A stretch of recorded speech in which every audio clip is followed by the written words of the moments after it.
The answer here will be arm boiling point. Okay, so question number 27.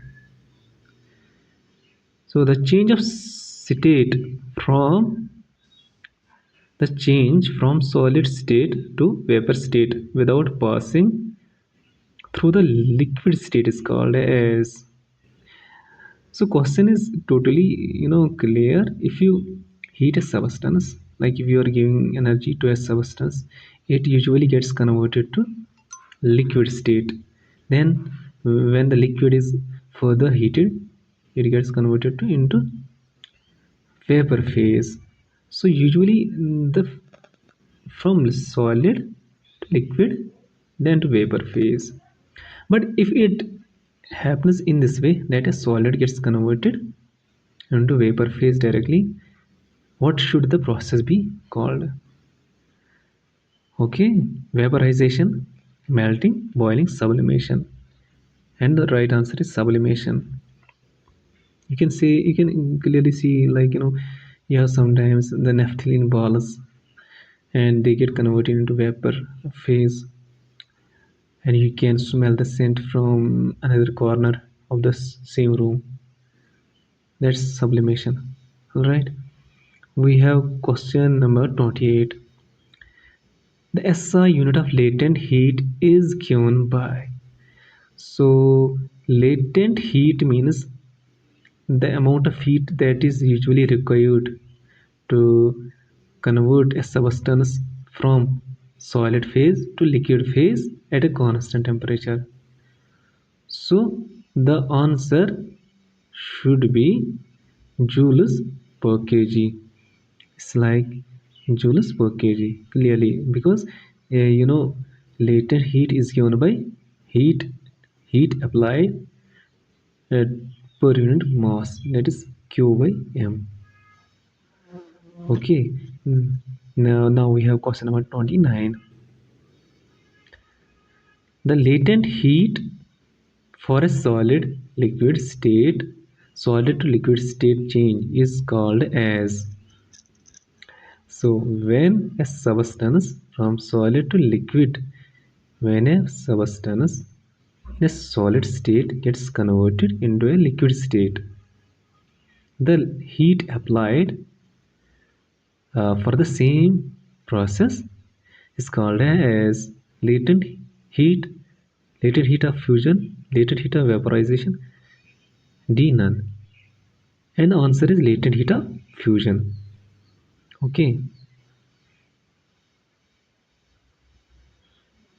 Question number 30.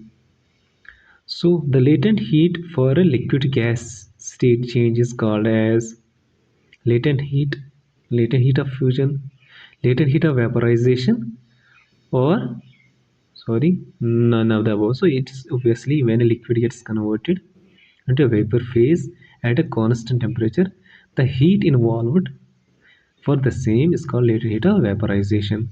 So we have question number 31. Okay, this is one of the question that is totally based on the concepts.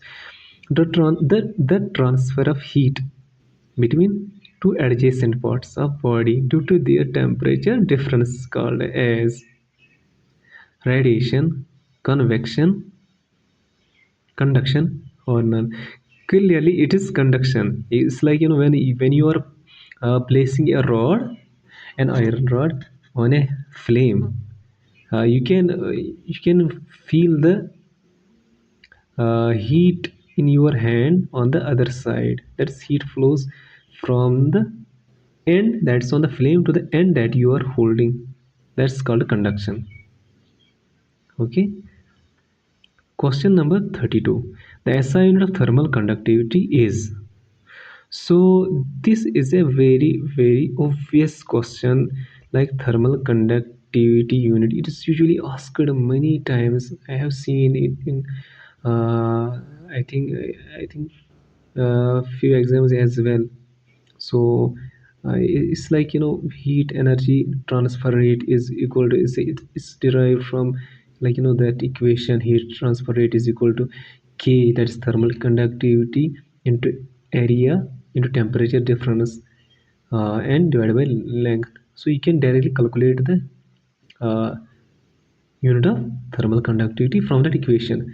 But if you don't know the equation, you can remember the SI unit. But better is that you remember the equation and you can get the thermal conductivity unit from there. So it is both, because in the watt is same as joules per second. Okay, what is the unit of power, and joules is the unit of work or energy, and and second is the unit of time. Joules per second is per unit time, that's work done per unit time is power. Okay, then we have another question, question number 33. The thermal conductivity of water is, what is the thermal conductivity of water? 0.8, 0.12, 0.15, 1.6. And the answer is A, 0.8, and the unit is the same. Okay, we have question number 34. Oh, sorry. The process of transfer of heat by actual migration of particles of the substance is called as, when the we had discussed conduction in one of the previous MCQs, and we said that the heat flows from one end to the other end, but actually the particles are not moving.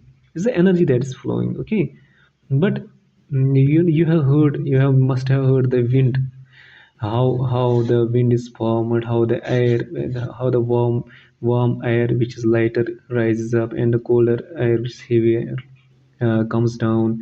So a wind is formed, and that's how it happens.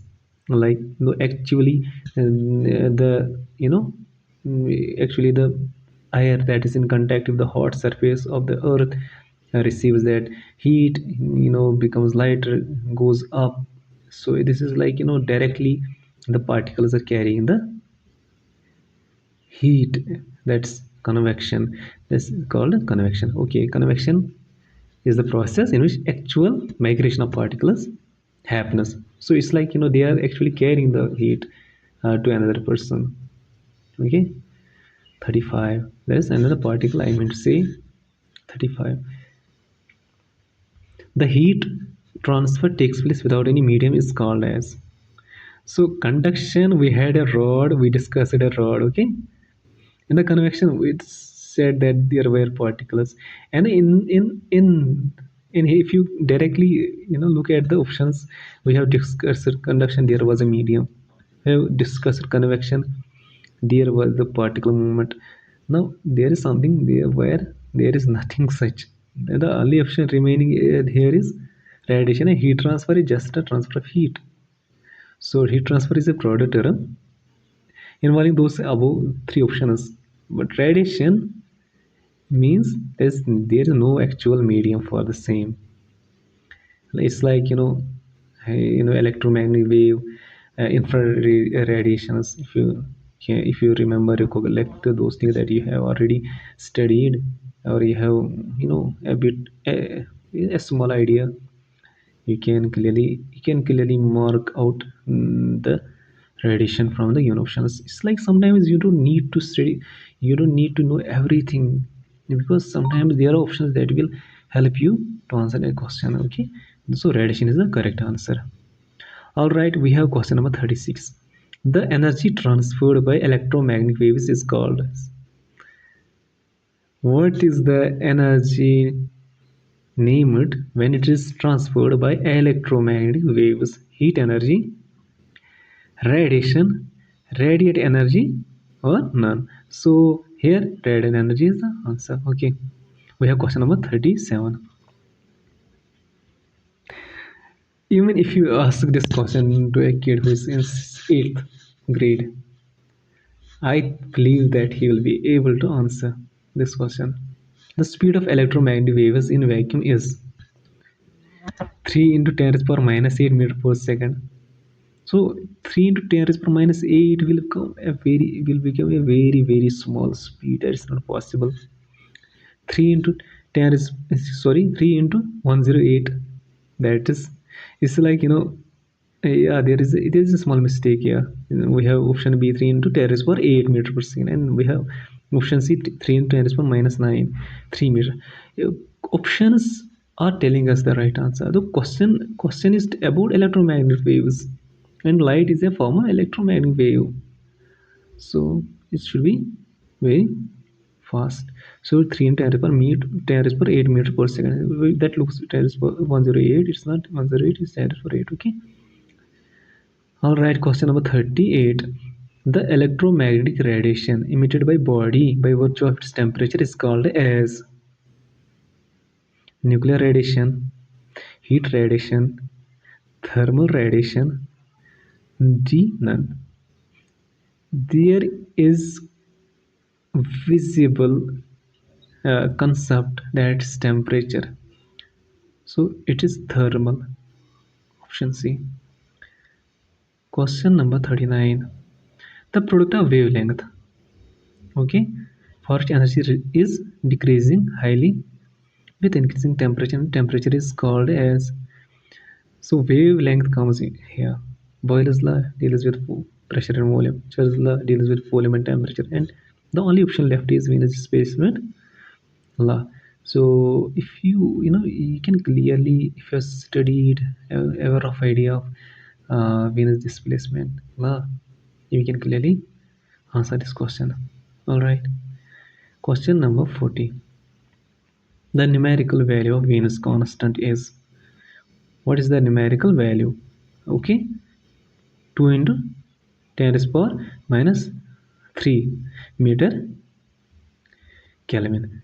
Okay, you have to remember this answer. There is no way of I can do it there, or there should be a concept involved. You have to remember it.